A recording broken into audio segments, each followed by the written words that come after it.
નમસ્કાર, આપ જોઈ રહ્યા છો TV13 ગુજરાતી અને આપની સાથે હું છું તોરલ। મારી પાછળ જે સ્થાપત્ય દેખાઈ રહ્યું છે તે છે ઉત્તર ગુજરાત ખાતે આવેલું મોઢેરાનું સૂર્ય મંદિર। આ સૂર્ય મંદિરની ખ્યાતિ જે છે તે દેશ વિદેશ સુધી ફેલાયેલી છે। આ ઐતિહાસિક ધરોહરનું ઉત્તર ગુજરાતમાં એક આગવું જ મહત્વ છે અને ઉત્તર ગુજરાતનું રાજકારણ પણ એટલું જ મહત્વપૂર્ણ ભારતીય રાજકારણમાં માનવામાં આવે છે। આજના કાર્યક્રમમાં આપણે મુલાકાત કરીશું ઉત્તર ગુજરાતના એવા જ એક દિગ્ગજ નેતા સાથે।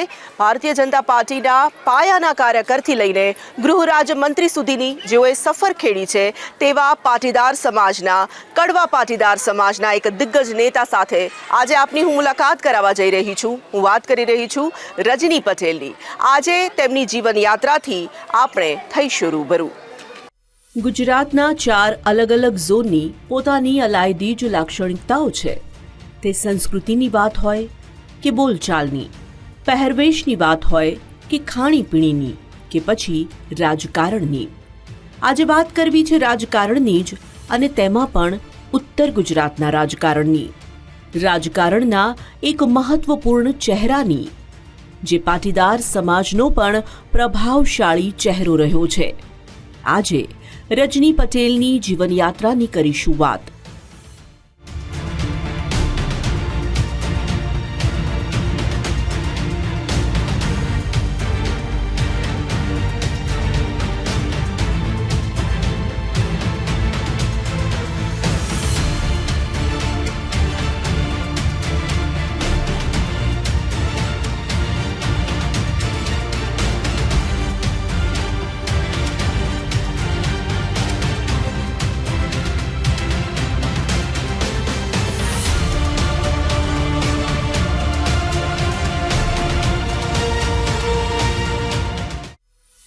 ભારતીય જનતા પાર્ટીના કાર્યકરથી લઈને સરકારમાં રાજ્ય ગૃહમંત્રી સુધીની સફર જેઓએ ખેડી છે તેવા કડવા પાટીદાર સમાજના દિગ્ગજ નેતા રજની પટેલનું ગુજરાતના રાજકારણમાં યોગદાન અમૂલ્ય રહ્યું છે।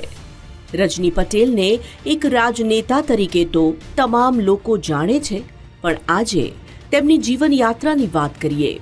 શરૂઆત તેમની બાળપણની વાતથી। મારું નેટિવ છે મોઢેરા। તો મોઢેરામાં થયો બાલ્ય અવસ્થા, પ્રાથમિક શિક્ષણ, માધ્યમિક શિક્ષણ એ પણ મોઢેરામાં થયું। બાળપણથી આમ 10મા ધોરણનું શિક્ષણ જ્યાં સુધી પ્રાપ્ત કર્યું ત્યાં સુધી પ્રમાણમાં અંતર્મુખી કહી શકાય એવા પ્રકારનો મારો સ્વભાવ રહ્યો છે। એટલે બહુ ઓછા લોકો સાથે બોલવું, વાતચીત કરવું, બહુ નજીકના જે શેરીના મિત્રો હોય એમના સાથેનો જ મારો નાતો રહ્યો છે। અને કુલ મળીને 10મા ધોરણ સુધીનો ખૂબ સુંદર અભ્યાસ રહ્યો। 10મા ધોરણમાં જ્યારે ભણતા હતા અને પરીક્ષા આપવાની બોર્ડની પહેલી વખત, ત્યારે નજીકના સેન્ટરોમાં પરીક્ષા હતી। ચાણસ્મા પણ હતું, મહેસાણા પણ હતું, પણ એમાં 5 વિદ્યાર્થીઓ મારી સાથે, અમારા એક પ્રિન્સિપાલ હતા સોમાભાઈ, એમના સન મહેશભાઈ, એક બીજા ટીચર હતા પોપટભાઈ ચૌધરી, એમના સન ભરતભાઈ, અને બાકી 2 લોકો, 5 લોકો એવા હતા કે એમણે નક્કી કર્યું કે જે સેન્ટરમાં ચોરી ન થાય એવા સેન્ટરમાં જ એક્ઝામ આપવી છે। અને એટલે અમે વિસનગરના સેન્ટરમાં એક્ઝામ આપી અને 10મા ધોરણની પરીક્ષા એ રીતે પસાર કરી। દરેક બાળકના પોતાના સપના હોય છે, તેમને મોટા થઈને કોઈક જગ્યા પર પહોંચવું હોય છે, પણ તે સમયે બધું એટલું સ્પષ્ટ હોતું નથી। તે સમયે પાણીના પ્રવાહની જેમ બધું બદલાયા કરતું હોય છે। પણ રજનીભાઈનો મહેસાણાના નાનકડા ગામમાં જ્યારે ઉછેર થઈ રહ્યો હતો ત્યારે ધરતીપુત્ર પરિવારના સંતાન હોવાને કારણે તેઓ નાનપણથી જ ખેતીના નાના મોટા કામ સાથે જોડાયેલા રહ્યા। બાલ્ય અવસ્થા તો એકદમ રમવામાં પસાર થયું। દાદા ખેતી સાથે જોડાયેલા હતા। મારા બાપુજી એ શિક્ષક હતા, પણ ખેતીના કારણે દાદાએ અમને રાજીનામું અપાવ્યું કે ભાઈ આપણે ખેતી જ કરવાની છે। તો એ શિક્ષકમાંથી રાજીનામું આપીને એ પણ ખેતી કરતા હતા। એટલે ખેતી સાથે આખો પરિવાર જોડાયેલો હતો।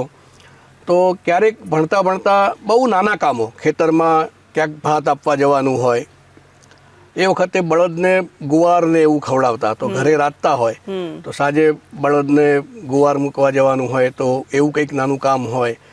આવા ખેતીના સાથે જોડાયેલા નાના કામો એ વખતે કરવાનું થતું. આજના સમયમાં તો વાલી એટલા સજાગ હોય છે, તેઓ પોતાના સંતાનને આગળ શું કરાવવું તેના વિચારોમાં હોય છે. તે સમય એવો હતો કે વાલી બધા નિર્ણયો સંતાન પર છોડી દેતા અને ઇન્ટરનેટના જમાના પહેલાનો એ સમય એવો હતો કે પોતાની જાતે જ ક્યાં ભણવું, શું ભણવું તે નિર્ણયો વિદ્યાર્થીઓએ જાતે કરવાના રહેતા. રજનીભાઈ પણ આ બધી જ વાતો પોતાના બાળપણની આજે વાગોળી રહ્યા છે. 8મા ધોરણ સુધી તો ક્લાસમાં જે કંઈ ભણાવે એ ભણવાનું, ધ્યાનથી ભણવાનું, અને પછી ઘરે બહુ તો હોમવર્ક આપ્યું હોય તો એ કરવાનું. બાકી વધારાનું વાંચવાનું જે અત્યારે બધું છે એવું એ વખતે હતું નહીં. કોઈ કહેતું પણ નહોતું, તો એ બધું થતું પણ નહોતું. પણ જેટલું ભણતા એટલું યાદ રહી જતું અને એક્ઝામ આપતા ત્યારે સારા માર્ક્સ પણ આવતા. એટલે આ રીતે 10મા ધોરણ સુધી મારું થયું. 11મા ધોરણમાં મેં પાટણમાં 11 સાયન્સમાં એડમિશન લીધું. મને યાદ છે એ સમય કે જ્યારે આમ મારી 15 વર્ષની ઉંમર હતી અને હું જાતે જ ફોર્મ લેવા માટે ગયો. પહેલી વાર આ રીતે ગામડામાંથી, શહેર તો ના કહી શકાય પાટણ, પણ મોટું ટાઉન, એમાં પહેલી વાર જવાનું થયું. અને જાતે ફોર્મ લેવાનું, ભરવાનું, કોઈ સાથે નહીં આવ્યું. તો એ પ્રકારની સ્થિતિ એ વખતે હતી. મને કોઈએ કહ્યું કે બીડી હાઈસ્કૂલ એ પાટણની સારી સ્કૂલ છે. તો બીડી હાઈસ્કૂલમાં મેં ફોર્મ ભર્યું અને મને એમણે કહ્યું મેનેજમેન્ટે કે તમને એડમિશન મળી જશે. તો હું રોજ ધક્કા ખાતો રહ્યો. 2-4 દિવસ ગયો, એડમિશન મળ્યું નહીં. મીનવાઇલ મેં ત્યાં એક બીજી MN હાઈસ્કૂલ છે ત્યાં ફોર્મ ભર્યું. તો એમણે કહ્યું કે તમને આજે જ એડમિશન આપી દઈએ છીએ, 60 રૂપિયા ફી થશે. તો મેં કીધું મારે તો બીડીમાં ભણવું છે, મને બીડીમાં એડમિશન મળશે એ વખતે આ 60 રૂપિયા તમે પાછા આપશો? તો કે ના, એ નહીં મળે. તો મને એ વખતે કોઈ એવું કહેવાવાળું પણ નહોતું કે ભલે આ 60 રૂપિયા જશે ત્યાં સુધી તો અહીંયા એડમિશન લઈ લે, પછી બીડી મળે છે. આ પ્રકારના દિવસો હતા. અને ખૂબ 1.5 મહિના 1.5 મહિના પછી મને બીડીમાં એડમિશન મળ્યું. રજનીભાઈને સમજ આવી ત્યારે તેમણે સિવિલ એન્જિનિયર બનવાનું સ્વપ્ન સેવ્યું હતું. પણ કહેવાય છે ને કે ધાર્યું ધણીનું થાય. ઉપરવાળો તમારા ભાગ્યનો નિર્માતા છે અને ઈશ્વરે તમારા માટે રાહ પહેલાથી જ પસંદ કરી લીધી હોય છે. કદાચ એટલા માટે જ કહેવાતું હશે ને કે જે થાય તે સારા માટે થાય છે.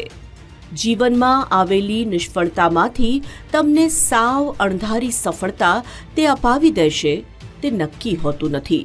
એ વખતે મનમાં એક એવી કલ્પના હતી કે સિવિલ એન્જિનિયર થવું છે. આવું પહેલી વખત એ વખતે થોડું થયેલું કે સિવિલ એન્જિનિયર થવું છે. પછી તો 12મા ધોરણમાં પણ 11-12 કર્યું. 10મા ધોરણ સુધીમાં જે પ્રકારે સડસડાટ ભણ્યા એવું 11-12માં થયું નહીં. વાતાવરણ, બીજું ત્રીજું, આ પ્રતિકૂળતાઓના કારણે હું 12મા ધોરણમાં ફેલ થયો. ફરીવાર એક્ઝામ આપી અને પછી મેં BSc પાટણ કર્યું. પણ એ દિવસો હતા કે કોઈ બહુ ગાઈડ કરવા વાળું પણ નહોતું અને સિવિલ એન્જિનિયર થવું એવું સ્વપ્ન હતું, પણ એ થઈ શક્યું નહીં. બરાબર છે. આમ ભણતા ભણતા રજનીભાઈનું જીવન આગળ વધી રહ્યું હતું અને તેમાં જીવનમાં એક સુખદ વળાંક આવ્યો. એ સમયે તેમનો પ્રવેશ થયો સંઘમાં. પહેલા તો સંઘ સાથે જોડાણ તૂટક હતું અને રહ્યું, પણ આગળ જતા તેઓ સંઘમાં વધુ પ્રવૃત્ત થયા. આગળ કહ્યું તેમ તમારી રાહ નક્કી જ હોય છે. બસ સમય આવે તે માર્ગ પર ઈશ્વર આંગળી પકડીને તમને લઈ આવે છે. જ્યારે હું પાટણ 11-12 ધોરણમાં ભણતો હતો ત્યારે પાટણ જિલ્લાના પ્રચારક તરીકે મકરંદભાઈ કરકરે એ આવ્યા હશે. અને એ વખતે વાતમાં વાત થઈ કે આવા એક સંઘના પ્રચારક છે અને શાખા ચાલતી હોય છે, એમાં જવાનું હોય છે. એ વખતે તો બહુ મોટા પ્રમાણમાં મારું નહીં થયું, પણ એ વખતે સાંભળવામાં આવ્યું. પણ 11મા 12માના વેકેશન પછી જ્યારે હું મોઢેરા આવ્યો ત્યારે અહીંયા પછી સંઘની શાખા ચાલતી હતી. તો એ સમય દરમિયાન મારું સંઘની શાખામાં જવાનું થયું. શરૂઆતના દિવસોમાં તો થોડી અનિયમિતતા, પણ પછી એકદમ એમાં ફૂલ ટાઈમ જેવું જ લાગી ગયા અને એ રીતે સંઘના કામમાં આગળ વધવાનું થયું. સામાન્ય ખેડૂત પરિવારના તમે સંતાન હો તો સ્વાભાવિક માતા પિતાની પોતાની જ ઈચ્છાઓ હોય છે. તેઓ ઈચ્છતા હોય છે કે સંતાન જલ્દી પગભર થઈ જાય. એવા સંજોગોમાં રજનીભાઈ જુદી રાહ પર ચાલી નીકળ્યા હતા. તો પરિવારની શરૂઆતના દોરમાં નારાજગી હોવી સ્વાભાવિક હતી. નારાજગીની સાથે દબાણ પણ રહેતું હશે. તે સમય શું હતો અને શું અનુભવો તે સમયે થયા તે પણ જાણીએ રજનીભાઈ પાસેથી. તમે જે બાળપણની વાત કરી એમાં તમારા પરંપરાગત રીતે ખેતીના વ્યવસાય સાથે પરિવાર જોડાયેલો અને શિક્ષક હતા તમારા પિતા, અને તમારા દાદાએ કીધું કે ના, શિક્ષકની નોકરી છોડીને ખેતી કરવાની છે. તો તમે જ્યારે મોટા થઈ રહ્યા હતા, કોલેજમાં જઈ રહ્યા હતા, ભણવાનું શરૂ હતું, ત્યારે તમારા પરિવારમાંથી શું ઈચ્છતા હતા કે તમે શું કરો આગળ? એક તો સંઘનું કામ જ્યારે કરતા હતા ત્યારે મારું પરિવાર એ કોઈ પોલિટિકલ બેકગ્રાઉન્ડ ધરાવતું નહોતું, સંઘ વગેરે વિશે બહુ જાણકાર નહોતું, અને એટલે આ સંઘના કામ સાથે જોડાયા ત્યારે એમના મનમાં તો એવું જ હતું કે આ રખડે છે અને કંઈ ધ્યાન આપતો નથી ભણવામાં કે કંઈ બાકીના કામમાં. આવા પ્રકારનો એક વિષય રહેતો, અને એટલે વારંવાર ઠપકો પણ મળતો કે ભાઈ તમે કંઈક કામ કરો, આમ તેમ. હા ના.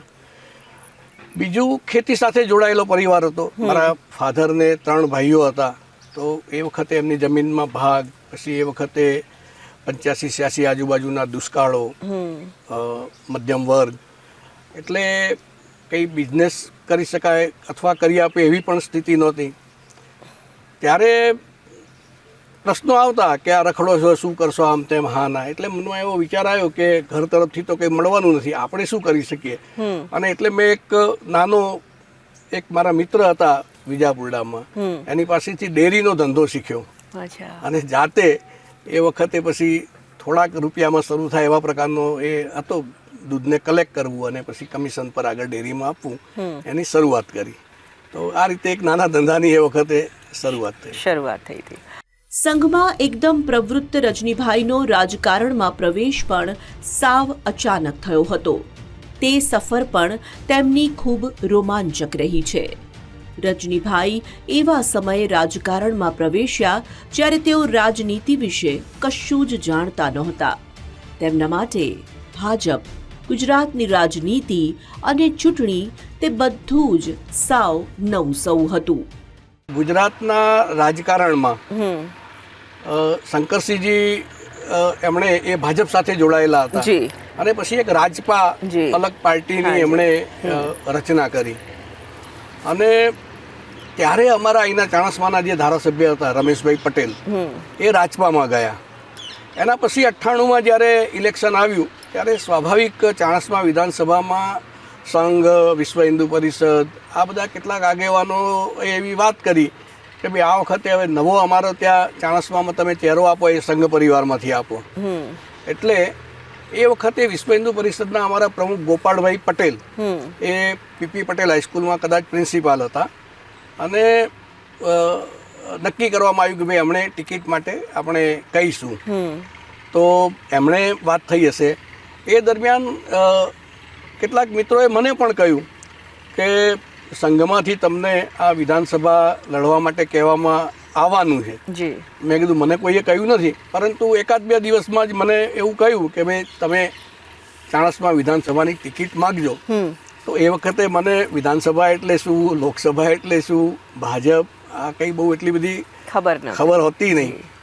અને આપણા પૂર્વ નાયબ મુખ્યમંત્રી માનનીય નીતિનભાઈ પટેલ એ મહેસાણા જિલ્લા ભાજપના પ્રમુખ હતા. તો સંઘના જ આગેવાનો અમારા એ વખતના લાલજીભાઈ પટેલને એમને મેં પૂછ્યું કે આ મને કહ્યું છે તો મારે શું કરવાનું.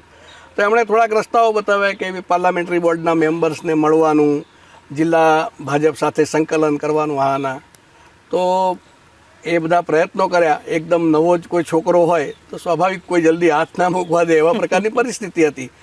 પરંતુ સતત 1 મહિના સુધી આ બધા પ્રયત્નો, દોડવાનું, જવાનું, આનંદીબેનને મળ્યા, બીજાને મળ્યા, આમ તેમ બધાને મળ્યા અને વિષય મૂક્યો.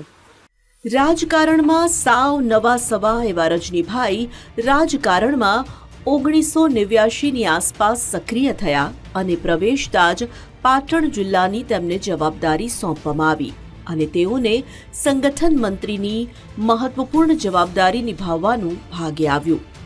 આમ રજનીભાઈનો પ્રવેશ સક્રિય રાજકારણમાં થયો. આને જ કહેવાય ને નિયતિ. એ વખતે અહીંયા મહેસાણા વિભાગના વિભાગ પ્રચારક હતા માન્ય દિલીપભાઈ દેશમુખ. એમને મળ્યો. એમણે કહ્યું કે પાર્ટીમાં એક પૂર્ણકાલીન કાર્યકર્તાની વ્યવસ્થા છે જેને સંગઠન મંત્રી કહીએ છીએ. તો તમારે જો એ કામ કરવું હોય તો વિચારી લો અને મને કહો. તો મેં કીધું વિચારી લીધું, મારે કરવું છે. તો કે ના ના એવું ના હોય આમાં. એમણે મને એ વખતે એવું કહ્યું કે આજે હું તમને કહું છું કે તમે પાર્ટીનું કામ કરો, હું તમને જેની પાસે મોકલવાનો છું પાર્ટીના સંગઠન મંત્રી, એ વખતે માન્ય સંજયભાઈ જોશી એ પાર્ટીના સંગઠન મહામંત્રી હતા પ્રદેશના ભારતીય જનતા પાર્ટીના. હું નહીં હોઉં, કદાચ કાલે એ નહીં હોય અને તમારા મનમાં એવો ભાવ જાગે કે ભાઈ 10 વર્ષ 15 વર્ષ સુધી મેં પાર્ટીનું કામ કર્યું, મારી આ યુવા અવસ્થામાં કશું જોયા વિના બધું જ ખર્ચી કાઢ્યું અને મારી કોઈએ કદર કરી નહીં, મને કંઈ મળ્યું નહીં, આવો અફસોસ કરવાનો હોય તો આ કામ નથી. તમે સંઘનું કામ જેમ કરતા હતા એમ દેશ માટે કંઈ કરવું છે એવા ભાવ સાથે કરવું હોય તો તમે વિચારો. તો મેં ફરી કીધું કે વિચાર્યું, મારે કરવું છે. એમણે એ જ વખતે મારી હાજરીમાં માન્ય સંજયભાઈને ફોન કર્યો કે એક કાર્યકર્તા છે એને મળવા મોકલું છું, પાર્ટીમાં એને કામ કરવું છે. તો મને કહ્યું કે તમે સોમવારે ખાનપુર કાર્યાલય એ વખતે હતું તે આવી જજો. તો હું પછી અહીંયાથી બસમાં બેસીને સંજયભાઈને એ દિવસે સોમવારે સવારે મળવા ગયો.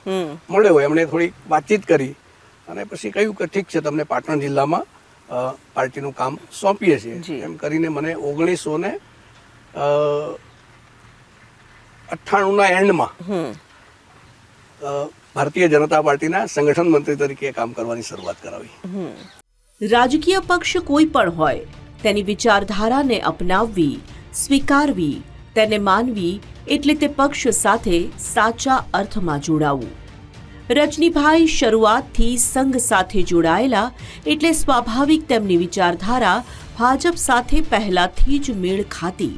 પણ તેમના પરિવારમાં પણ બધા એમ જ માનતા તેવું નહોતું અને તેને કારણે એમ થયું કે એક જ પરિવારના તમામ સદસ્યો અલગ અલગ વિચારધારાને માનનારા હતા.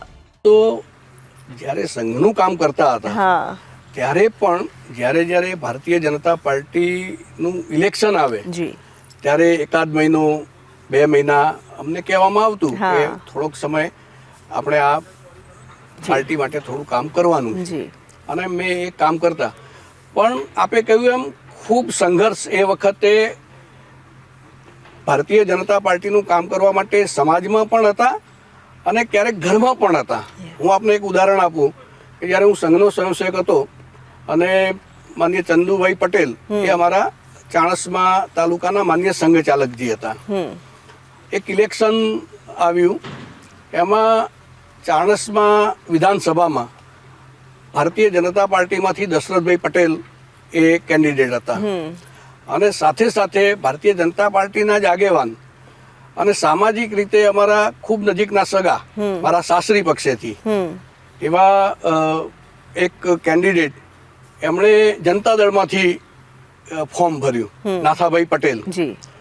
તો ભારતીય જનતા પાર્ટીમાંથી દશરથભાઈ, જનતા દળમાંથી નાથાભાઈ, કોંગ્રેસમાંથી પણ બાજુના જ ગામના અમારા એક લાલજીભાઈ પટેલ જે અમારા સમાજના પ્રમુખ પણ હતા, એમણે ફોર્મ ભર્યું અને એક અપક્ષ પણ થયા. હવે જ્યારે આ પ્રકારની સ્થિતિ નિર્માણ થઈ, પરિવાર આમ ભારતીય જનતા પાર્ટી સાથે પણ જનતા દળમાંથી વેવાઈએ ફોર્મ લડવાનું શરૂ કર્યું છે. તો મારો આખો પરિવાર, મારા ફાધરથી માંડીને બધા લોકો એ જનતા દળનો પ્રચાર કરે, હું ભારતીય જનતા પાર્ટીનો સંઘના કારણે પ્રચાર કરું. પોતાના વિચારોને વળગી રહેવું, પોતાની માન્યતાઓને જ માનતા રહેવું અને જે પસંદ છે તેને પામવા માટે કે પછી પોતાની પસંદને જાળવવા માટે ક્યારેક સંઘર્ષ કરવો પડતો હોય છે. એમ જ પોતાની માન્યતાને પણ વળગી રહી શકાતું નથી. એ વાત તમે પણ માનશો જ્યારે રજની પટેલનો પક્ષ સાથે જોડાયેલા રહેવા માટે પરિવાર સાથેનો સંઘર્ષ સાંભળશો અને પ્રતિકૂળતાઓની વચ્ચે પણ પોતાની માન્યતા અને વિચારધારાને વળગી રહીએ તો જ તમે તેને પામી શકો તે પણ રજની પટેલની વાત યથાર્થ ઠેરવે છે.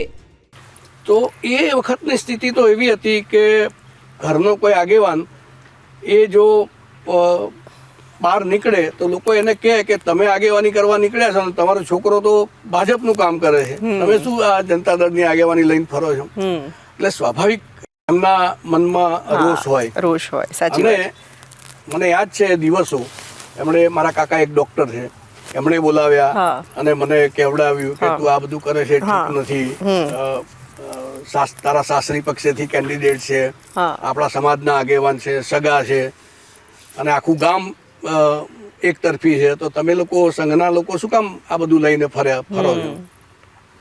તો પણ અમે ચાલુ જ રાખ્યું, નહીં માન્યા. તો એ દિવસ મને યાદ છે કે મારા ફાધરે થોડાક સગાવાલા અને મારા પરિવારના બધા સભ્યોને ભેગા કર્યા અને એમણે બધાની વચ્ચે મને કહ્યું કે કાલથી ભાજપની ગાડીમાં બેસી તો હું ટૂંપો ખાઈને મરી જઈશ. અરે બાપરે. તો આ પ્રકારનો સંઘર્ષ પરિવારમાં પણ થયો છે. માત્ર પરિવાર સાથે જ નહીં પણ સમાજની સાથે પણ, કહો કે સમાજથી વિમુખ થઈને પણ રજનીભાઈ પોતાની વિચારધારાને વળગી રહ્યા. એવો સમય આવ્યો હતો તેમના જીવનમાં જ્યારે પરિવાર તો છોડો પણ એક તરફ આખો તેમનો સમાજ હતો અને એક તરફ પક્ષ પ્રત્યેની તેમની વફાદારી હતી, તેમની વિચારધારા હતી. તેઓએ તેમની વિચારધારા ન છોડી અને જે તે સમયે સામા પ્રવાહે તરવાનું તેમણે મન બનાવ્યું અને તે જ રીતે તેઓ મજબૂતાઈથી સામા પ્રવાહે તર્યા, પહોંચ્યા અને કહો કે જીત્યા. જ્યારે આજ વિધાનસભામાં ડૉક્ટર ટી.આઈ. પટેલ એ અમારા ભારતીય જનતા પાર્ટીના કેન્ડિડેટ બન્યા ત્યારે અમારા જ સમાજના એક પ્રમુખ માન્ય શ્રી એ.જે. પટેલ એ અપક્ષ થઈ ગયા. સામાજિક રીતે આખો સમાજ એમની સાથે. હું પાટણ જિલ્લામાં ભારતીય જનતા પાર્ટીનું કામ કરતો હતો. એ વખતે સુરેશભાઈ ગાંધી સાહેબ અમારા સંગઠન મહામંત્રી હતા. એમનો ફોન આવ્યો કે ભાઈ ચાણસ્મા નું કાર્યાલય તારે શરૂ કરવાનું છે તારા ગામમાં. તો પછી હું આવ્યો અહીંયા, કાર્યાલય શરૂ કરવા માટેની વ્યવસ્થા કરી. તો સમાજના બધા જ આગેવાનો તૂટી પડ્યા, આમ છે ને તેમ છે ને, ભાઈ સમાજના વિરુદ્ધમાં તમે જઈ રહ્યા છો ને તમારે ક્યારેક જરૂર પડશે તો કોઈ જોડે નહીં રહે ને આવી ઘણી બધી બાબતો. પણ એ વખતે પણ એ કાર્યાલય અહીંયા શરૂ કર્યું. મને નરેન્દ્રભાઈનો એક જાહેર સભાની જ્યારે વાત થઈ ત્યારે આખા સમાજના આગેવાનોએ આવીને કહ્યું કે નરેન્દ્રભાઈની સભા અહીંયા થવી જ નહીં જોઈએ. પણ એ પણ સભા કરી ખૂબ મજબૂતાઈથી અને એ આખું ઇલેક્શન એ રીતે સંઘર્ષમાં પસાર કર્યું. એટલે સમાજમાં, સમાજની બહાર, લોકો વચ્ચે આ બધા સંઘર્ષોની સાથે સાથે તમે પાર્ટી સાથે જે જોડાયા એ પછી પૂરી પ્રતિબદ્ધતા સાથે જોડાયા. બિલકુલ. રજનીભાઈનો પ્રવેશ વાયા સંઘ ભાજપમાં રાજકારણમાં થયો અને આપણે જાણીએ છીએ તેમ સંગઠન મંત્રી તરીકેની તેમણે જવાબદારી સ્વીકારી. પણ ત્યાંથી તેમની સફર આગળ કેવી રીતે વધી તે જાણવું પણ ખૂબ રસપ્રદ છે. અનાયાસે રાજકારણમાં આવી ચડેલા રજની પટેલ તેમની માત્ર 39 વર્ષની વયે તો ધારાસભ્ય બની ગયા હતા અને તે પણ તે સમયે જ્યારે સામાન્ય રીતે લોકોની માન્યતા હતી કે ધારાસભ્યની ચૂંટણી તો કોઈ પીઢ વ્યક્તિ જ લડી શકે, નવયુવાનોનું તેમાં કામ નથી. રાજકારણ એક એવું ક્ષેત્ર છે કે તેમાં તમને કોઈ મહત્વનો હોદ્દો મળે એ વર્ષોથી રાજકારણ સાથે જોડાયેલા લોકોનું એક સ્વપ્ન હોય છે. ગૃહ રાજ્યમંત્રી સુધીની તમારી જે આખી સફર રહી, સ્વાભાવિક ગુજરાત જેવા વિકસિત રાજ્યના ગૃહમંત્રી જ્યારે ગૃહ રાજ્યમંત્રી તમે બનો તો એ વખતે આમ ન જોયેલું સ્વપ્ન સાકાર થયા જેવી વાત હોય સ્વાભાવિક. એ લાગણી કેવી હતી અને એ જર્ની કેવી હતી? આમ તો આખા વિષયમાં મેં આપને જે કહ્યું એમ જ્યારે 2005માં એક જિલ્લા પંચાયતનું ઇલેક્શન અહીંયા થયું ગુજરાતમાં, ત્યારે મોઢેરા જિલ્લા પંચાયતની સીટ એ મહિલા અનામત સીટ હતી. બિલકુલ. અને એ વખતના જે ચાલુ કેન્ડિડેટ હતા એ એમના પત્નીને લડાવવાની ના પાડતા હતા. સામાન્ય રીતે બહુચરાજી તાલુકો એની આ 2 જિલ્લા પંચાયતની સીટો એ મોટાભાગે ભારતીય જનતા પાર્ટી જીતતું નહોતું, એટલે હારવાની સીટો હતી, એટલે જલ્દી કોઈ ચૂંટણી લડવા પણ તૈયાર ન થાય એવા પ્રકારની પરિસ્થિતિ હતી.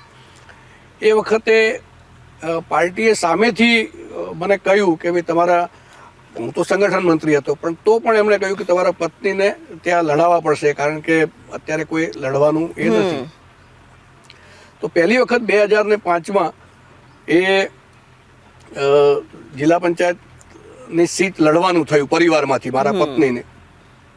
અને ભગવાનની કૃપાથી બધા મિત્રો, સંઘના સ્વયંસેવકો, ભારતીય જનતા પાર્ટીના આગેવાનો અને આખી પાર્ટી એ બધાએ મહેનત કરી. તો એકદમ આશ્ચર્ય વચ્ચે 500 આજુબાજુના મતથી એ સીટ જીતવાનું થયું. તો એના પછી તરત જ 2007માં વિધાનસભાની ઇલેક્શન આવી. અને વિધાનસભાની ઇલેક્શન વખતે મેં બધા આગેવાનોને વિનંતી કરી, વાત કરી કે પાર્ટી કહેશે તો હું ચાણસ્મા વિધાનસભા ઉપરથી લડવા ઈચ્છું છું. અને પાર્ટીએ મારી વાત સ્વીકારી અને પહેલી વાર 2007માં મને ચાણસ્મા વિધાનસભા લડવાનો મોકો આપ્યો. તો 39 વર્ષની ઉંમરે કોઈને વિધાનસભા લડવા મળે છે તો બહુ જ મોટી વાત હતી. અને મેં અગાઉ કહ્યું એમ કોઈ પણ પોલિટિકલ બેકગ્રાઉન્ડ નહીં, કોઈ એવી આર્થિક વ્યવસ્થાઓ નહીં, એવા સમયે આ પ્રકારની, અને સમાજમાં એ વખતની સ્થિતિ પણ એવી હતી કે ખૂબ ઉંમરમાં હોય, આર્થિક સંપન્ન હોય એવા લોકો એ વિધાનસભાની ચૂંટણી લડે. અને આ ટ્રેન્ડ એ માનનીય નરેન્દ્રભાઈએ બદલ્યો. અને માનનીય નરેન્દ્રભાઈએ એ વખતે મને ચાણસ્મા લડાવ્યો. અને સામે કોંગ્રેસના ખૂબ દિગ્ગજ નેતા માનનીય માલજીભાઈ દેસાઈ એ હતા, છતાં પણ ભગવાનની કૃપાથી, પાર્ટીના બધા આગેવાનોની મહેનતથી હું જીત્યો અને વિધાનસભામાં આ વિસ્તારનું પ્રતિનિધિત્વ કર્યું. 2007માં ધારાસભ્ય બન્યા અને ફરી જ્યારે ચૂંટણી લડ્યા તો તેઓ ફરી જીત્યા. સામાન્ય રીતે લોકોનું સ્વપ્ન હોય છે કે રાજકારણમાં ચૂંટણી લડી શકાય, પછી જીતી જવાય, અને તેનાથી મોટું સ્વપ્ન હોય છે સરકારમાં મહત્વની જવાબદારી નિભાવવાની તક મળે. રજનીભાઈ સાથે પણ આ બન્યું અને નાની ઉંમરમાં તેઓ લડ્યા, જીત્યા અને સરકારમાં મહત્વપૂર્ણ એવી ગૃહ રાજ્યમંત્રી તરીકેની જવાબદારી તેમને નિભાવવાની તક મળી. એના પછી 2012ની ઇલેક્શન આવી ત્યારે ડિલિમિટેશનમાં ચાણસ્મા, બહુચરાજી એ અલગ વિધાનસભાઓ થઈ. અને ફરી મને 12માં વિધાનસભા લડવાનું થયું. એ વખતે પણ હું ત્યાંથી જીત્યો. અને ક્યારેય મનમાં પણ હતું નહીં કે મને કોઈ મંત્રી બનાવે. એવા સમયે માનનીય નરેન્દ્રભાઈએ એ વખતે મને સરકારમાં મંત્રી તરીકેની મહત્વપૂર્ણ જવાબદારી કહી શકાય એવી ગૃહ રાજ્યમંત્રીની જવાબદારી આપી. અને એ પણ એ બધા વડીલોના માર્ગદર્શનથી નિભાવી. ગુજરાત એ રીતે પણ ઘણું સદભાગી રહ્યું છે કે તેને હંમેશા મજબૂત અને દીર્ઘદ્રષ્ટિવાળું નેતૃત્વ મળ્યું છે. પ્રબળ ઈચ્છાશક્તિવાળા મુખ્યમંત્રી મળતા રહ્યા છે. તેમાં પણ જ્યારે આપણા દેશના વડાપ્રધાન ગુજરાતના મુખ્યમંત્રી હતા તે સમયને યાદ કરીએ કે મજબૂત નારી શક્તિના પ્રતીક એવા આનંદીબેન પટેલને યાદ કરીએ તો એ વાત સાચી લાગે કે ગુજરાત નેતૃત્વના અર્થમાં ખરેખર સદભાગી રહ્યું છે. આવા દ્રઢ નિશ્ચયી મુખ્યમંત્રી સાથે ગૃહ રાજ્યમંત્રી તરીકેની મહત્વની જવાબદારી નિભાવવાની તક રજનીભાઈને મળી હતી. ગૃહ રાજ્યમંત્રી એ ખૂબ મહત્વની જવાબદારી છે. પોલીસ વિભાગ સાથે કામ કરતા કરતા માનનીય નરેન્દ્રભાઈએ અને માનનીય નરેન્દ્રભાઈ 2014માં જ્યારે દેશના વડાપ્રધાન બન્યા અને માનનીય આનંદીબેન પટેલ આ રાજ્યના મુખ્યમંત્રી બન્યા ત્યારે ફરીવાર પણ મને ગૃહ રાજ્યમંત્રી તરીકેની જવાબદારી સોંપવામાં આવી. આ બંને ટેન્યોર દરમિયાન બંને આગેવાનોના માર્ગદર્શનથી ખૂબ કામો થયા. પ્રજાભિમુખ કામો તો થયા જ, પણ પોલીસ વિભાગમાં પણ જે કંઈ કરવા જેવું હતું એમના આવાસોની સમસ્યા હોય. મને યાદ છે કે એક આવાસના લોકાર્પણ વખતે માનની આનંદીબેન પટેલની સાથે મારે એ કાર્યક્રમમાં જવાનું થયું અને એ વખતે બેને પૂછ્યું કે પોલીસ તો એમની ડ્યુટીમાં હોય, હવે એમના આવાસ તમે બનાવો છો તો પછી એમના બાળકો માટે કે એમના પત્નીઓ માટે કંઈ નાની મોટી પ્રવૃત્તિ હોય તો શું? તો ત્યાં બગીચો હોય કે કંઈક નાની મોટી રમવાની વ્યવસ્થા હોય, આવું માર્ગદર્શન એ વખતે એમણે કરેલું. તો એમના પરિવારો સુધીની ચિંતા કરવાનું કામ એમણે એ વખતે કરેલું. તો આવા કેટલાક જે મહત્ત્વપૂર્ણ નિર્ણયો હતા એ મને લાગે છે કે એવા હતા કે જેમાં આપણે સંતોષ લઈ શકીએ કે સરકારમાં રહીને પ્રજા માટે પણ અને સરકારના અધિકારીઓ માટે પણ કંઈક વિશેષ કરવાની તક મળી. આપણા વડાપ્રધાન જ્યારે અહીં મુખ્યમંત્રી હતા ત્યારે તેમની સાથે કામ કરવાનો રજનીભાઈનો અનુભવ કેવો રહ્યો હતો તે પણ આજે તેઓ મોકળા મને આપણા દર્શકોને જણાવી રહ્યા છે. એ એક ખરેખર વિશેષ પ્રકારનો અનુભવ હતો. પણ મેં કહ્યું એમ અમારા આગેવાનોનું માર્ગદર્શન પણ એટલું હતું અને માનનીય નરેન્દ્રભાઈ એ એવું અમને કહેતા કે ભાઈ હું કરું છું જે મહેનત એ પ્રમાણે તમે મારા જેટલી નહીં તો થોડી ઓછી પણ મહેનત તો કરો જ. એટલે સાહેબનું જે હાર્ડવર્ક હતું અને માહિતી એકત્રીકરણ માટેની એમની જે વ્યવસ્થાઓ હતી એ એટલી બધી જબરજસ્ત હતી કે જેના કારણે એ નાના મોટા કોઈ પણ પ્રશ્નો ક્યાંય ઊભા થાય તો ઝડપથી એની માહિતી મેળવવી અને એને ઝડપથી સોર્ટ આઉટ કરવા માટેની વ્યવસ્થાઓ ગોઠવવી એ એમનો એક જબરજસ્ત મોટો જેને કહી શકાય કે ગુણ હતો. મને યાદ છે કે એક સવારે વહેલા માનનીય નરેન્દ્રભાઈ સીએમઓમાંથી ફોન આવ્યો અને સાહેબે વાત કરી મને. હું તો હજી ગમાંથી ઉઠતો હતો અને એમણે કહ્યું કે દક્ષિણ ગુજરાતમાં આતંકવાદીઓ ઘૂસ્યા છે એવા કોઈ સમાચાર ટીવી ઉપર ચાલે છે, શું છે માહિતી? મેં સાહેબ મારી પાસે કોઈ માહિતી નથી, હું આપને થોડી જ વારમાં કહું છું. તો મેં થોડી જ વારમાં માહિતી કલેક્ટ કરી અને એમને આપી. પણ આ સતર્કતા એક રાજ્યના મુખ્યમંત્રીમાં હોય ત્યારે આ રાજ્ય એ ગુનામુક્ત અને બધા જ પ્રકારે સુખ શાંતિ અને સમૃદ્ધિ અનુભવે એ પ્રકારનું બને.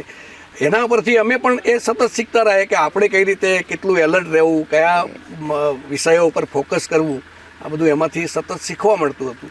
એટલે એમની જે કામ કરવાની પદ્ધતિ અને માર્ગદર્શન સતત મળતું રહેતું હતું એમાંથી ક્યાંક ને ક્યાંક શીખીને જેટલું થઈ શકે એટલું કરવાનો પ્રયત્ન કરતા હતા. જેમ આપણે જાણ્યું કે પરિવાર કે સમાજ જ્યારે સામા પક્ષે હતો છતાં તેઓ પોતાની વિચારધારાને વળગી જ રહ્યા. એટલે જ કદાચ તેમને તેમના સંઘર્ષોનું વળતર પણ મળ્યું અને રજનીભાઈ પણ તેને જનતા માટે કરેલા તેમના સત્કર્મોનો બદલો જ માને છે. આવો જાણીએ શું કહી રહ્યા છે તેઓ. તમે એક તબક્કે એવું પણ કહ્યું કે પરિવારમાં પણ ખૂબ સંઘર્ષ હતો રાજકારણમાં પ્રવેશવા માટેનો અને તમે કહ્યું કે એવું કહેવામાં આવતું હતું કે ભારતીય જનતા પાર્ટીની ગાડીમાં બેસો તો વિરોધ કરવામાં આવશે. પરિવારમાંથી જ્યારે આવું કહેવામાં આવતું અને તમે છતાં ભારતીય જનતા પાર્ટી સાથે રહ્યા, ગૃહ રાજ્યમંત્રી બન્યા, ત્યારે પછી પરિવારમાંથી શું કહેતા? એ વખતે તો સ્વાભાવિક કે વિચારતા હોય કે ભાઈ જ્યારે એક વિચાર સાથે તમે આગળ વધો છો ત્યારે એના શ્રેષ્ઠ પરિણામો મળતા જ હોય છે. પણ મેં જ્યારે કામની શરૂઆત કરી ત્યારે મારા મનમાં તો આ બધા કોઈ વિષયો હતા જ નહીં, રાજનીતિ પણ નહોતી કે સંઘનું જ્યારે કામ શરૂ કર્યું ત્યારે. પણ જ્યારે તમે ચોક્કસ માર્ગ પર એક વિચારને લઈને આગળ વધો છો અને પરિશ્રમ કરો છો તો કર્મનો જે સિદ્ધાંત છે એ પ્રમાણે ક્યાંક ને ક્યાંક ફળ તો મળતું જ હોય છે. 1987માં રજનીભાઈના લગ્ન થયા અને તેમની પરિવારની જવાબદારી તો વધી પણ સાથે તેમને તેમના કામ માટે બહાર જવાનું પણ થયું. રજનીભાઈ આજે તે વાતને વાગોળતા કહી રહ્યા છે કે તેમના પરિવારે, તેમના ધર્મપત્નીએ તેમને હંમેશા સહકાર આપ્યો અને એટલા માટે જ તેમના સાથને કારણે જ તેઓ આટલું કામ કરી શક્યા. રાજકારણ એક એવું ક્ષેત્ર છે કે જેમાં તમારે ખૂબ સમય આપવો પડતો હોય છે, તેમાં ઘડિયાળના કાંટે તમે કામ નથી કરી શકતા અને સ્વાભાવિક તમે એવા ટેન્યોરમાં સૌથી વધારે તમારો રોલ મહત્ત્વનો હતો કે જ્યારે ભારતીય જનતા પાર્ટીને એસ્ટાબ્લિશ પ્રોપર કરવાનો સમય હતો, ઘણા બધા એ વખતે પડકારો પણ હતા, તેની સાથે સાથે આ કામ કરવાનું હતું. તો પરિવારને અને કામને બંનેને બેલેન્સ કેવી રીતે કરી શકતા એ વખતે? આમ તો એ ખૂબ અઘરો વિષય છે, પરંતુ સદનસીબે મારા પરિવારમાંથી મને એ પ્રકારનો સંપૂર્ણ સહયોગ મળી રહ્યો છે.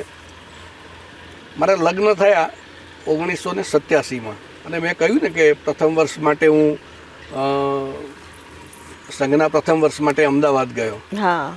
તો લગ્નના બીજા કે ત્રીજા દિવસે જ મારે એ પ્રથમ વર્ષમાં જવાનું હતું, પહેલેથી નક્કી હતું. તો હું તો નીકળી ગયો કહીને કે આ પ્રકારનું છે ને મારે જવું જ પડશે. કદાચ ત્યારથી જ ધ્યાનમાં આવી ગયું હશે કે આપણું લાઈફ છે. અને પછી તો સંઘના પ્રચારકોનું ભોજન, એમનું ઘરે આવવાનું, વાતચીત, એટલે સંઘના કામ દરમિયાન જ જાહેર જીવનમાં જે કંઈ કરવાનું છે આગળ, એ બધું ધ્યાનમાં આવ્યું હશે. તો એ જ સ્વભાવને કારણે, એ વખતના અનુભવના કારણે પછી આગળ રાજનીતિમાં પણ આ પ્રકારનો સમય આપવાનો થયો. તો એમાં કંઈ બહુ એવું ઘર તરફથી વધારે પડતી એ થઈ નથી ક્યારેય, અને બેલેન્સ તો કરવું જ પડે. જ્યારે કંઈક આવે તો આપણે પછી થોડું એડજસ્ટમેન્ટ કરી અને કરી લઈએ. પણ કુલ મળીને પરિવાર તરફથી ખૂબ સહયોગ મને આ કામ માટે મળ્યો અને એના કારણે હું આગળ વધી શક્યો છું. રજનીભાઈના મિત્રો આ તકે તેમના વિશે શું કહી રહ્યા છે, આવો સાંભળીએ. રજનીભાઈ અમે બાલ્યકાળથી મિત્રો છીએ અને સાથે ભણતા હતા અને અત્યારે હાલે અમારા સંબંધો લાઈવ જ છે. રજનીભાઈ એક મોટા ગજના નેતા છે, છતાં પણ નાના મિત્ર સાથે પણ એમની સંબંધ ખૂબ સારા હોય. રાજકીય કાર્યોની સાથે સાથે ધર્મના કાર્યો કરતા કરતા પાર્ટીએ એમના કુશળ નેતૃત્વ, ઉમદા સ્વભાવ, સરળ સ્વભાવ, આની બધી નોંધ લઈ અને એમને પછી બહુચરાજી વિભાગમાં, પહેલાં જૂનું ચાણસમાં હતું, એ ચાણસમાં વિભાગમાં એમને MLA તરીકેની ટિકિટ આપી અને એ બહુમતીથી પીઢ નેતા જે મુરબ્બી શ્રી માલજીભાઈ દેસાઈ સાહેબ હતા, એમની સાથે એમને ટિકિટ મળેલી હતી. પણ છતાં પણ એમના પોતાના વ્યક્તિગત ગુણોના લીધે એવા પીઢ અનુભવી નેતાને પરાસ્ત કરી અને પોતે જંગી બહુમતીથી જીતાઈ આવ્યા હતા. અને એ વખતે મારે ખાસ આપના માધ્યમથી કહેવું છે કે માન્ય નરેન્દ્રભાઈ મોદી સાહેબે પણ એવું કીધું હતું કે ભાઈ આ તમને ગુડમાંથી રતન ગોતીને મેં આપ્યું છે. એટલે માન્ય મોદી સાહેબની પણ જે પારખું નજર હતી અને ખરેખર આ રતન છે. રજનીભાઈ સાથે સંબંધો એ આમ તો મોટાભાગે સંબંધો એ ઋણાનુબંધનથી અથવા તો કર્માનુબંધનથી મળતા હોય છે. રજનીભાઈ કરતાં હું લગભગ ઉંમરમાં 1-2 વર્ષ મોટો છું, પણ અમારા વૈચારિક સામ્યના લીધે અમે લગભગ 1989 પછી એક જ ક્ષેત્રમાં, એટલે કે એ RSSના ક્ષેત્રમાં, પછી રાજકીય ક્ષેત્રમાં અને ધાર્મિક પ્રવૃત્તિઓ કરતાં કરતાં અમે એકબીજાથી ખૂબ નજીક આવ્યા. અમારા શોખ પણ એકબીજાના સમાન છે. એમને પણ સંગીતમાં શોખ છે, મને પણ સંગીતમાં શોખ છે, મને પણ વાંચન ગમે છે, એમને પણ વાંચન ગમે છે. અમે જ્યારે મળીએ ત્યારે પણ આવી આધ્યાત્મિક, ધાર્મિક અને તાર્કિક વાતો અમે કરતા હોઈએ છીએ. કોઈએ કરેલી રજૂઆતનું તત્કાલ નિષ્કર્ષ કાઢી કામની યોગ્યતા, આગેવાનની યોગ્યતા અને એમની ફરજ આવું મિશ્રણ કરી ત્વરિત નિર્ણય લેવાની જે એમની આવડત છે, એમનું બહુ મોટું હથિયાર છે એક નેતા તરીકેનું. આનંદીબેન મુખ્યમંત્રી બન્યા અને મંત્રીમંડળ ડિઝોલ્વ થયું. તો સાહેબ આમ ઉઠી જાય સવારે વહેલા, રાત્રે કોઈ કામોમાં લેટ થયા હોઈએ, પ્રવાસ હોય, ટ્રાવેલિંગ હોય, તો એમની એક ટેવ હતી કે જતી વખતે કારની અંદર એક ચપકું મારી લેવું. ટાઈમ મળે અડધો કલાક એક સ્થળથી બીજા સ્થળે, તો અડધો કલાક એ કારમાં સૂઈ જતા.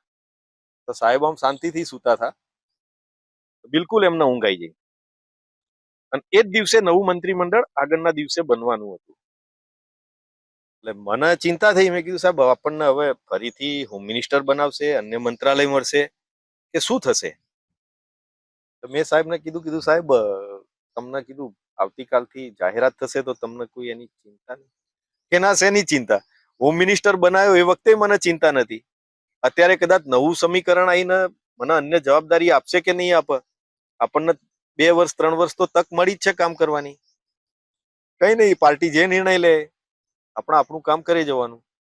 આ મેં મારી બિલકુલ નજર સામે અનુભવેલો બનાવ. બીજું, કાર્યકર્તાની કેળવણી, એના ઉદાહરણ આપું. વિવિધ પાસાઓ છે એટલે આપને થોડો આ પ્રશ્ન લેન્થી છે. કાર્યકર્તાની કેળવણી, જ્યારે હું વિશ્વમંગલ ગોગ્રામ યાત્રાથી મારી શરૂઆત કરી રાજકીય કાર્યકર્તા તરીકે, એ વખતે જાહેર કાર્યક્રમો સાહેબે મને જોયેલો કે આ વ્યક્તિ એબલ છે કંઈક કરવા માટે. તો મને એમને બોલાયો કે તને યુવા મોરચાનો પ્રમુખ કે મહામંત્રી બનાવવો છે.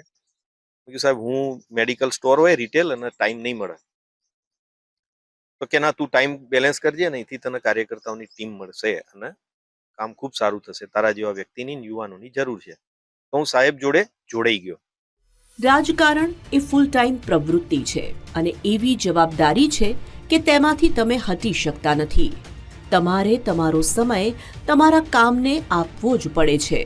ત્યારે પરિવાર અને કામ બંને વચ્ચે તાલમેલ એટલું આસાન હોતું નથી. તમે તમારા કામમાં અનિવાર્ય રીતે વધુ પ્રવૃત્ત રહો એટલે ક્યારેક પરિવારના સમયનું પણ બલિદાન આપવું પડતું હોય છે. મારે 2 સંતાનો છે, દીકરો દીકરી છે. જી. સાચું કહું તો એ ક્યારે મોટા થયા એની મને ખબર નથી. એટલે એમના બાલ્યકાળના ઉછેર દરમિયાન એટલું કંઈ ફોકસિંગ થઈ શક્યું નથી. પરંતુ ધીમે ધીમે એ લોકો તો આજે મોટા થયા, બંનેને પરણાવી પણ દીધા છે. પણ પરિવારનું જે વાતાવરણ હતું એની સાથે મેચ્યોર અને એડજસ્ટમેન્ટ થઈ જતા હોય છે. એટલે આજે જોવે ત્યારે એમને ધ્યાનમાં આવે છે કે ભાઈ આ જ પ્રકારનું ભૂતકાળમાં હશે તો બાળકો પણ ખૂબ મેચ્યોર અને સમજુ છે. એટલે એ રીતે એ પણ એમનું કામ અત્યારે કરે છે. ગુજરાતમાં પાટીદાર સમાજનું પ્રભુત્વ કેટલું છે તે સર્વવિદિત વાત છે. રજનીભાઈ પાટીદાર સમાજમાંથી આવે છે અને તેમાં પણ કડવા પાટીદાર સમાજનો ચહેરો રહ્યા છે. તો સ્વાભાવિક તેમની રાજકારણની સાથે સાથે તેમના સમાજમાં પણ જવાબદારીઓ રહી હશે. બંને સમાંતર કેવી રીતે ચાલ્યું અને તેને લઈને શું કહેવું છે તેમનું, તે પણ આજે અમે તેમને પૂછ્યું. રજનીભાઈ, રાજકારણની સાથે સાથે તમે પાટીદાર સમાજની અનેક સંસ્થાઓ સાથે પણ પ્રત્યક્ષ પરોક્ષ રીતે જોડાયેલા છો અને ગુજરાતમાં ખાસ કરીને પાટીદાર સમાજની વાત કરીએ તો ખૂબ મોટું પ્રભુત્વ છે અને તેમાં પણ તમે ખૂબ જ જાણીતો અને પ્રભાવશાળી જ્યારે ચહેરો છો. તો એ સંસ્થાઓ સાથે જોડાવાનું ક્યાં ક્યાં તમે જોડાયેલા છો ને એના વિશે પણ થોડીક આપણે વાત કરીએ. પાટીદાર સમાજ આમ જોવા જઈએ તો એક રીતે સામાજિક રીતે અનેક બાબતોમાં પહેલ કરવાવાળો સમાજ છે. એટલે શિક્ષણની વાત હોય તો એમાં સ્કૂલ, છાત્રાલયો કે એ રીતે આગળ વધવાની વાત હોય, સામાજિક રીતે સમૂહ લગ્નોની વાત હોય કે અન્ય કોઈ બાબતો હોય, કેટલાક કુરિવાજોમાંથી સમાજને બહાર કાઢવાનો હોય તો એની વાત હોય. તો એ રીતે મારો જે સમાજ છે 84 સમાજ, તો એ પણ સામાજિક રીતે એનું એક અલગ સંગઠન છે. સમગ્ર કડવા પાટીદાર સમાજનું પણ એક અલગ સંગઠન હોય છે. ઉમિયા માતાજી સંસ્થાન સાથે નો એક વિષય છે. બાકીના પણ સામાજિક જે પાટીદાર સમાજના આગેવાનો છે, લેવા પટેલ સમાજના પણ જે રીતે સંસ્થાઓ છે તો એના આગેવાનો સાથે પણ ક્યાંક ને ક્યાંક જોડાયેલા હોઈએ છીએ. કુલ મળીને સરદારધામ જેવી સંસ્થાઓ હોય, વિશ્વ ઉમિયા ફાઉન્ડેશન જેવી સંસ્થાઓ હોય, તો આ બધી સંસ્થાઓ સાથે ક્યાંક ને ક્યાંક નાના મોટા કામથી જોડાવાનું થતું હોય છે. પણ મુખ્ય કામ તો ભારતીય જનતા પાર્ટીનું છે એટલે મારો વધારે સમય અને મારું સૌથી વધારે ફોકસ તો એ જ દિશામાં હોય છે. આ બધી સામાજિક સંસ્થાઓ સાથે હું જોડાયેલો છું. પણ જ્યારે એમને કંઈ નાનો મોટો વિષય હોય અથવા તો કોઈ ફંક્શન હોય, કોઈ એમને અમારી જરૂરિયાત હોય અને જ્યારે કે ત્યારે અમે એમને અવશ્ય એ રીતે અમારાથી યથાશક્તિ મદદ કરતા હોઈએ છીએ. પણ એ બધી જ સંસ્થાઓ મેં કહ્યું એમ શિક્ષણથી માંડીને બધા જ બાબતોમાં ખૂબ મજબૂતાઈથી આગળ વધી રહી છે અને એના કારણે સમાજના બાળકોને અને સમાજના આગેવાનો લોકોને એનો ખૂબ ફાયદો થતો હોય છે. સમય પરિવર્તનશીલ છે અને પરિવર્તન એકમાત્ર શાશ્વત છે તે પણ સત્ય છે. પણ રજનીભાઈને સમાજમાં શું પરિવર્તન લાગે છે એ બદલાવ વિશે પણ તેમના વિચારો જાણીએ. સમાજના જે આપણે કહ્યું કે જનરેશનમાં બદલાવ એ તો સહજ પ્રક્રિયા છે. કે ભૂતકાળમાં જે સ્થિતિ હતી અને અત્યારે તો એમાં સ્વાભાવિક બદલાવ હોય જ છે. જનરેશન ગેપ પણ ધ્યાનમાં આવતી હોય છે. એ વખતની જે સ્થિતિ હતી અને આજની સ્થિતિ હતી એમાં કેટલીક સારી બાબતો એ ઉડીને આંખે વળગે એવા પ્રકારની હોય છે. દાખલા તરીકે આપણે એક મોબાઈલનો જ ઉદાહરણ લઈ લઈએ તો સાયન્સ અને ટેકનોલોજી એ જે પ્રકારે આગળ વધ્યા છે તો આજે મોબાઈલ છે તો એનો તમે સારો ઉપયોગ કરો તો દુનિયાભરની માહિતી એમાં છે. પણ એ જ મોબાઈલ જો અન્ય દિશામાં આપણે એને એ કરીએ તો ખૂબ મોટું દૂષણ પણ છે. કોણ કેવી રીતે ઉપયોગ કરે છે એના ઉપર એનો આધાર રહેલો છે. તો આજે યુવાનોમાં પણ ક્યાંક ને ક્યાંક જોવા જઈએ તો શિક્ષણ એમની ક્ષમતા આ બધામાં ખૂબ વધારો થયો છે. પણ સાથે સાથે હું એવું કહીશ કે ક્યાંક દૂષણો પણ એમાં ઘૂસ્યા છે. ડ્રગ્સ જેવી બાબતો એમાં ઘૂસી છે. શોર્ટ ટેમ્પર થયા છે. ઓછા સમયમાં બધું મેળવી લેવાની લાલસા વધી છે.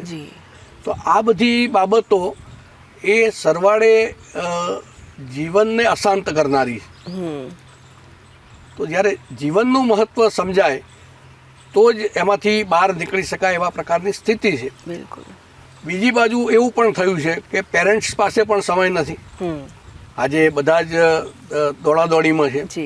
સંયુક્ત પરિવારો હતા ત્યારે આપણા દાદા દાદી એ બધા બાળકોને સંભાળતા શીખવતા એવી સ્થિતિ હતી.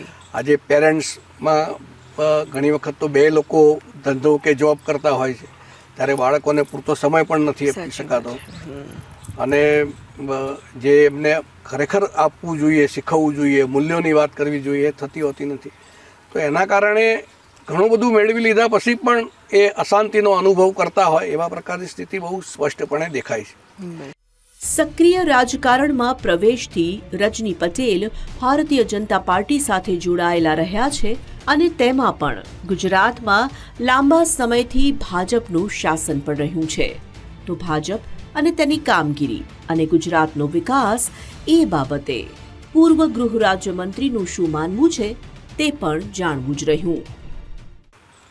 તો માનનીય નરેન્દ્રભાઈ ગુજરાતના મુખ્યમંત્રી બન્યા ત્યારે એમણે વિકાસની રાજનીતિની શરૂઆત કરી અને આખા ગુજરાતમાં ગુજરાતના શહેરો હોય કે ગામડું હોય, ખેતી હોય કે વેપાર હોય, ઉદ્યોગ હોય, બાકીના બધા ફિલ્ડ વીજળી હોય કે શિક્ષણ હોય, આરોગ્ય હોય, પાણી હોય, આમ સર્વાંગીણ વિકાસ ગુજરાતનો થાય એ પ્રકારની દિશામાં એમણે ખૂબ નક્કર શરૂઆત કરી અને ધીમે ધીમે એના પરિણામો એટલા પોઝિટિવ અને સારા આવતા ગયા કે આજે ગુજરાત બધા જ ક્ષેત્રોમાં ખૂબ અવ્વલ છે વિકાસની દિશામાં. સુખ શાંતિ વાળો વિષય જે લો એન્ડ ઓર્ડરની વાત હતી કે ભાઈ કાયદો અને વ્યવસ્થા સારી રીતે સચવાય તો એના કારણે વિકાસ થતો હોય છે. એ પણ એટલી જ સાચી વાત છે. તો એ પણ ગુજરાતમાં થયું. ખૂબ લાંબા સમયથી ગુજરાતમાં એવા કોઈ કોમી તોફાનો કે કોઈ દંગલો કે પછી કોઈ કર્ફ્યુ ન મૂકવો પડે આવા પ્રકારની સારી સ્થિતિનું નિર્માણ થયું. તો એના કારણે વેપાર, ધંધા, ઉદ્યોગ, શિક્ષણ વધ્યું. આ બધાનો લાભ સીધો વિકાસના તરફ થયો જ છે. તો એ પણ એક સારી બાબત છે કે એ રીતે પણ આગળ વધ્યા છીએ. સામાજિક રીતે પણ સમાજની વિવિધ સંસ્થાઓને બધા બાળકો માટે કામ કરતા હોય તો એ રીતે પણ આપણે આગળ વધ્યા છીએ. તો એક સરસ પરિણામો તરફ આપણે જઈ રહ્યા છીએ. પણ દરેક સમયે જે એના પડકારો છે એને તો ધ્યાનમાં લેવા જ પડે. તો આજના પડકારો છે એને ધ્યાનમાં લઈ અને જો કામ કરીએ તો યુવાનો કે બાળકો માટેના ફ્યુચરને આપણે વધારે સુરક્ષિત કરી શકીએ. વર્ષો સુધી જે સંઘ સાથે, રાજકારણ સાથે અને સમાજકારણ સાથે જોડાયેલા રહ્યા છે તેવા નેતા રજની પટેલ પાસેથી એ સમજવું છે કે રાજકારણમાં શું પરિવર્તન આવ્યું છે, સમય બદલાતા શું બદલાવ છે જે સ્વીકાર્ય છે અને શું એવું છે જે બદલાવ ન આવવો જોઈએ એવું તેમને લાગે છે.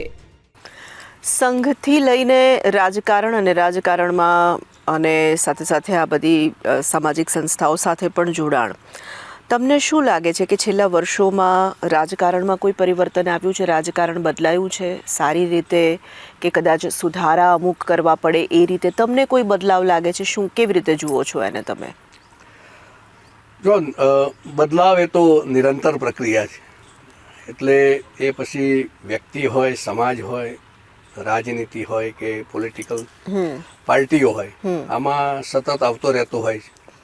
કેટલીક સારી બાબતો પણ છે. આજે રાજનીતિમાં યુવાનોને આગળ કરવામાં આવે છે તો એ સારી બાબત છે. તો યુવાનોને આગળ કરવા સાથે સાથે અનુભવી હોય એમનો લાભ લેવો, એમ જ્યારે જોડાણ થતું હોય તો એના વધારે સારા પરિણામો મેળવી શકાતા હોય છે. બીજું થોડું હું કહીશ કે પહેલાં કરતાં ચૂંટણીઓ પણ ખર્ચાળ થઈ છે. સામાન્ય વ્યક્તિને લડવું હોય તો એને વિચાર કરવો એવા પ્રકારની સ્થિતિનું નિર્માણ થયું છે. તો આ દિશામાં પણ સમાજે વિચારવું જોઈએ કે વધારે સારા લોકોને આપણે આગળ કરી અને એમને પ્રાધાન્ય આપીએ. ફક્ત પૈસા આવી થાય અને એના કારણે રાજનીતિ ચાલે એવા પ્રકારની સ્થિતિ નિર્માણ ન થાય એની ચિંતા પણ કરવી જોઈએ. નહીં તો આવનારા સમયમાં સામાન્ય માણસ માટે રાજકારણ અશક્ય થઈ જશે. જી જી, સાચી વાત છે. રાજકારણ એ પહેલા સેવાનું માધ્યમ માત્ર હતું. હવે સમય બદલાયો છે. આજના યુવાનો ખૂબ નવા વિચારો સાથે આગળ આવી રહ્યા છે. ત્યારે રાજકારણમાં પ્રવેશવા માંગતા યુવાનો માટેનો સંદેશ પણ તેમની પાસેથી જાણી લઈએ. હું એવા યુવાનોને કહીશ કે રાજનીતિના માધ્યમથી સમાજની ખૂબ મોટી સેવા કરી શકાય એમ છે. પરંતુ તમે કોઈ મિશનને લઈને ચાલો છો, હું એવું નક્કી કરીને ચાલું છું કે મારે ધારાસભ્ય થવું છે, સંસદ સભ્ય થવું છે, તો એ રીતે આગળ નહીં વધો. તમે પાર્ટીમાં જોડાઓ, પાર્ટીનું કામ કરતાં કરતાં આગળ વધો અને પછી જે કામ ભાગે આવે એને પૂરી નિષ્ઠાથી કરો. કોઈ ગોલ નક્કી કરીને રાજનીતિમાં જો જઈએ છીએ તો એ ત્યાં સુધી ન પહોંચીએ તો નિરાશા થતી હોય છે, અથવા તો ત્યાં સુધી પહોંચવા માટેના શોર્ટકટ આપણે શોધીએ છીએ. આ બંનેમાંથી યુવાનોએ બચી અને રાજનીતિમાં મજબૂતાઈથી આગળ વધવું જોઈએ અને કંઈક વિશેષ સમાજ માટે કરવું છે એવા ધ્યેય સાથે, એવા ગોલ સાથે કરવું જોઈએ. તો એના ઉત્કૃષ્ટ પરિણામો એમને પોતાને પણ મળશે, સમાજને પણ મળશે. શાંત, સરળ અને સૌમ્ય વ્યક્તિત્વના ધની એવા રજની પટેલને જ્યારે નવરાશ મળે તો શું કરવાનું ગમે તે સવાલ પણ અમે તેમને પૂછ્યો. ત્યારે શું કહ્યું તેમણે, આવો સાંભળીએ. એકદમ નવરાશની પળોમાં મારા બાળપણના જે મિત્રો છે એમને કોલ કરું છું કે આવો અહીંયા ક્યાંક જે જગ્યાએ મળી શકાતું હોય ત્યાં મળીએ અને ગપ્પા મારીએ, જૂના કેટલાક સંસ્મરણો તાજા કરીએ. સંગીત સાંભળવું ગમે છે, મારા મિત્રોને પણ બધાને એ ગમતું હોય છે, તો ક્યારેક સંગીત વગેરે સાંભળીએ છીએ. અને બાકી તો સાંપ્રત જે બાબતો છે એમાં ધાર્મિક બાબતો પણ હોય, સામાજિક બાબતો પણ હોય અને બાકીની દેશની પણ વાતચીત હોય, તો એવી બધી પણ ચર્ચાઓ થતી હોય છે. પણ એકદમ મોકળા બને અને કોઈ પ્રકારના એ વિના નિરાતની પળોમાં એમની સાથેનો સમય ગુજારવો ગમે છે, એટલે એ કરતો હોઉં છું. અને બીજો ફેમિલી સાથે પણ સમય સ્પેન્ડ કરવો ખૂબ જ ગમે છે. તો નવરાશમાં ક્યારેક બાકી બધા દીકરા દીકરી કે પત્ની બાકી બધાના સાથે પણ આ રીતે સમય પસાર કરી દો છો. રજનીભાઈ સંઘમાં જોડાયા અને અનાયાસે રાજકારણમાં આવી ગયા. તેમના ભાગે જે સંઘર્ષ આવ્યો તેનું સુંદર ફળ પણ તેમને પ્રાપ્ત થયું. અને આજે જ્યારે તેમને પૂછીએ છીએ કે આગળ શું વિચાર છે, તો તેમનો જવાબ એક પીઢ રાજકારણીને શોભે તેવો છે. બસ નદીના પ્રવાહની જેમ વહેવું તે તેમનો સ્વભાવ છે, તે સ્પષ્ટ થઈ રહ્યું છે. એવું કોઈ સ્પેસિફિક માઇલસ્ટોન એ નક્કી કરેલો પહેલાં પણ નહોતો, જી આજે પણ નથી. રાજનીતિમાં છું, ભારતીય જનતા પાર્ટી સાથે જોડાયેલું છું, એટલે ભારતીય જનતા પાર્ટી કંઈ કામ કે તો એ કરવાનું છે. પણ સંઘના વિચારોને કારણે સામાજિક રીતે કંઈક આપણું વિશેષ યોગદાન છે એને ધ્યાનમાં રાખીને સામાજિક પ્રવૃત્તિ, સેવાની પ્રવૃત્તિ એ ક્યાંક ને ક્યાંક જ્યારે તક મળે ત્યારે કરતા રહેવી. અત્યારે પણ આજે મારું ફેમિલી ખેતી સાથે જોડાયેલું છે, જી એટલે સાંપ્રત જે સમય છે, ઓર્ગેનિક ફાર્મિંગની વાત હોય, પાણીને બચાવીને ખેતી કરવાની વાત હોય, ગાય આધારિત ખેતી હોય, તો આ બધા જ વિષયો ગમે છે. એટલે એની સાથે સાથે આગળ જે કંઈ કામ મળશે એ કરીશ. કોઈ આમ થવું જ જોઈએ, આવું જ મળવું જ જોઈએ અને આ રીતે જ આગળ વધવું છે, એવું કશું જ બહુ નથી. મહત્વાકાંક્ષાઓ સાથે નથી, પણ જે રીતે પ્રવાહ છે એ પ્રમાણે ચાલ્યા કરવું છે. એક કાર્યકરથી ગૃહ રાજ્યમંત્રી સુધીની મહત્વની સફર ખેડ્યા બાદ આજે જ્યારે રજની પટેલને મળો તો એ જ સરળ અને સાદો ભાવ તેમનામાં ડોકાય છે.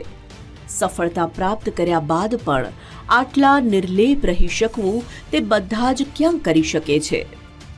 આને જ કહીશું ને આપણે શૂન્યમાંથી સર્જનની યાત્રા.